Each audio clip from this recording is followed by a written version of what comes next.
آج کی اس ویڈیو میں ہم آپ کو بتائیں گے کہ بت پرستی کی ابتدا کیسے ہوئی، سب سے پہلے بت پرستی کس نے کی۔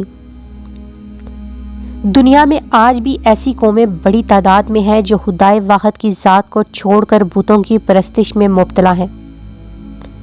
بت پرستی ان سنگین جرائم میں سے ہے جسے حق تعالیٰ کبھی بھی معاف نہیں فرمائے گا۔ حق تعالیٰ دیگر گناہوں کو اپنی رحمت سے معاف کر سکتے ہیں، لیکن بت پرستی اور شرک و کفر کو بغیر توبہ کے ہرگز معاف نہیں فرمائیں گے۔ مختلف قومیں مختلف قسم کے بتوں کی پوجا کرتی ہیں اور ان کے پوجنے کی نوعیت بھی ایک دوسرے سے مختلف ہوتی ہے۔ ہر ایک کا طرز عبادت جدا ہوتا ہے، لیکن سوال یہ پیدا ہوتا ہے کہ دنیا میں بت پرستی کی ابتدا کیسے ہوئی اور سب سے پہلے بت پرستی کس نے شروع کی۔ بت پرستی کا آغاز کیسے ہوا، اس کے متعلق جاننے سے قبل یہ جاننے کہ بت پرستی ہوتی کیا ہے۔ بت پرستی میں لوگ کسی شخص یا شبیہ کی ظاہری شکل و صورت لکڑی، دھات، پتھر یا مٹی وغیرہ سے بنا کر اسے معبود گردانتے ہیں اور اسے اپنا حاجت روا، مشکل کشا اور خدا سمجھتے ہیں۔ اس کو راضی کرنے کے لیے اس کی عبادت اور پرستش کرتے ہیں۔ اب ہم سوال کے اصل جزیے کی طرف آتے ہیں کہ بت پرستی کی ابتدا کیسے ہوئی۔ بت پرستی کی تاریخ بہت قدیم ہے اور اس کی ابتدا اسی طرز پر ہوئی کہ نوح علیہ السلام کی قوم کے جو نیک اور صالح افراد تھے، لوگ ان کی وفات کے بعد بطور یادگاریں ان کی مورتیاں تراش لیتے تھے اور ان بتوں کو اپنے بزرگوں کا نام دے دیتے تھے، لیکن ان کی عبادت نہیں کرتے تھے۔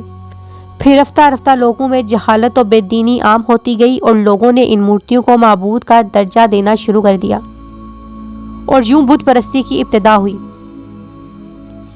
چنانچہ بخاری شریف میں روایت موجود ہے کہ حضرت نوح علیہ السلام کی قوم کے نیک لوگوں کی جب وفات ہوئی تو شیطان نے ان کی قوم کے دل میں یہ بات ڈال دی کہ ان کی مجلسوں میں جہاں وہ بیٹھتے تھے ان کے بت نصب کر دیں اور ان بتوں کے نام اپنے نیک لوگوں کے نام پر رکھ دیں۔ چنانچہ ان لوگوں نے ایسا ہی کیا۔ البتہ اس وقت ان بتوں کی پوجا نہیں ہوتی تھی، لیکن جب لوگ مر گئے جنہوں نے بت بنائے تھے اور لوگوں میں علم باقی نہ رہا تو انہوں نے ان بتوں کو پوجنا شروع کر دیا۔ اس روایت سے معلوم ہوتا ہے کہ بت پرستی کی ابتدا اور آغاز حضرت نوح کی قوم سے ہوا۔ جزیرہ عرب سب سے پہلے بت پرستی کس نے کی؟ جزیرہ عرب میں بت پرستی کی ابتدا کرنے والے کا نام عمرو بن عامر بن لہی الازائی ہے۔ چنانچہ اس کے متعلق نبی کریم کا ارشاد بخاری شریف میں نقل کیا گیا۔ حضرت ابو ہریرہ رضی اللہ تعالیٰ عنہ فرماتے ہیں کہ رسول صلی اللہ علیہ وآلہ وسلم نے ارشاد فرمایا، میں نے عمرو بن عامر بن لہی الازائی کو دیکھا کہ وہ جہنم میں اپنی اینتڑیاں گھسیٹ رہا تھا اور وہ پہلا شخص ہے جس نے صائبہ کی رسم نکالی۔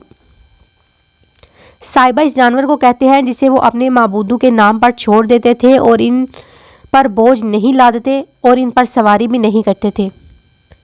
عمرو بن لہی الازائی نے ایک دفعہ ملک شام کا سفر کیا تو انہوں نے وہاں کے لوگوں کو بت پرستی میں مبتلا دیکھا اور چونکہ ملک شام انبیاء علیہ السلام کی سرزمین تھی، چنانچہ اس نے بت پرستی کو دین حق سمجھ کر اختیار کر لیا اور اپنے ساتھ بہت سارے بت لے کر آیا اور اسے خانہ کعبہ کے اندر نصب کر دیا۔